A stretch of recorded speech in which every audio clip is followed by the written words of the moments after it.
Are you curious about the watch that Kevin O'Leary calls the most boring? Today, we will discuss the Rolex Datejust 41, famously referred to as the most boring watch in the world by renowned investor and TV personality Kevin O'Leary. But before we dive into the topic, it's important to note that boring in the world of horology is subjective. What one person considers boring, another may view as tasteful, refined, or even classic. Let me clear one thing up. It's not that the Rolex Datejust 41 is bad or distasteful. It's simply the most boring Rolex. Take a look at these two latest Datejust 41 watches. Although they may look slightly different, they actually have the same reference number, 126300. The only difference is the dial and bracelet.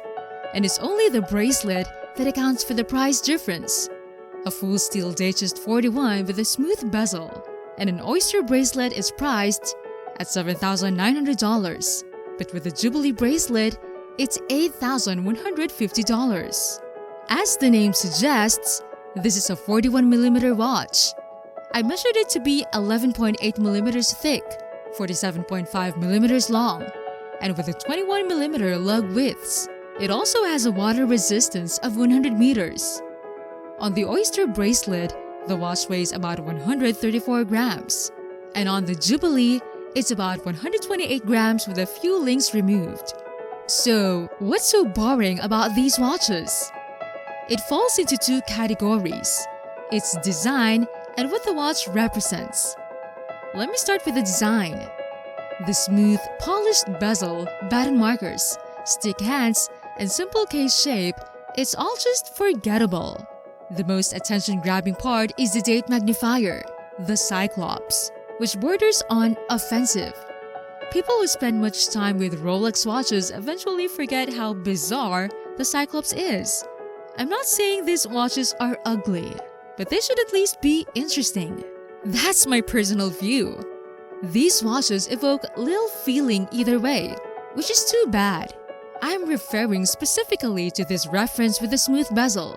The fluted bezel is better, adding much character to the Datejust watches and screams Rolex.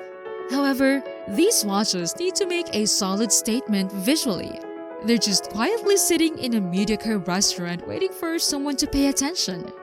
Now, let's talk about what these watches represent. To most people, Rolex means luxury, an expensive object for enjoyment. To some, Rolex is considered the pinnacle of watchmaking, but it's not. If you ask non-watch people to name the finest watchmaker in the world, you'll probably hear Rolex a lot. But a 41mm diameter is the most uninteresting size for the Datejust. Despite what some collectors say, most men still prefer larger watches.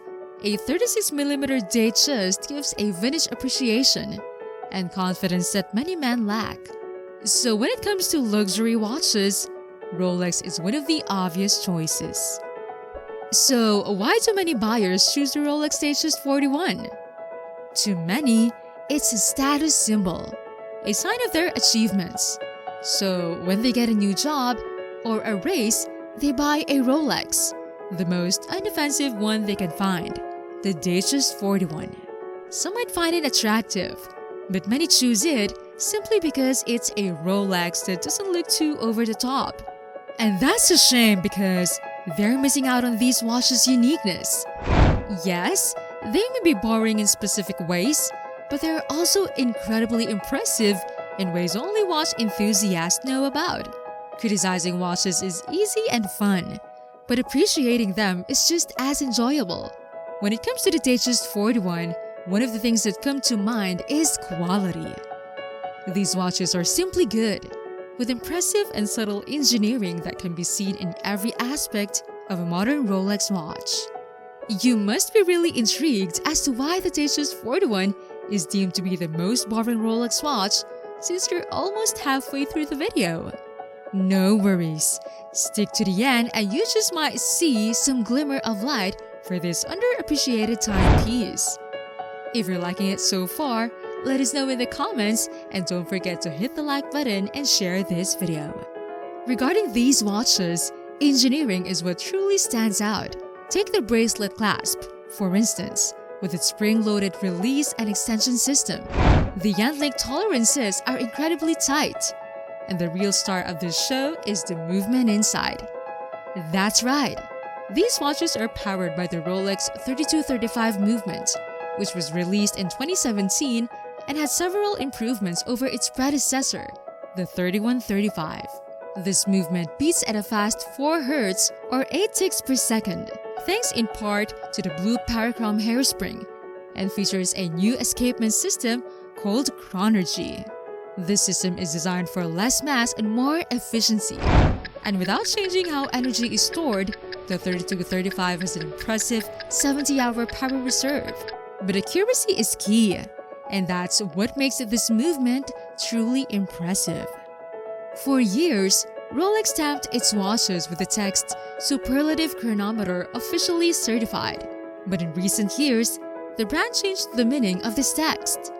In 2016, Rolex started certifying some of its new watches to be accurate to -2 to +2 seconds per day, which is very precise for a mass-produced mechanical watch.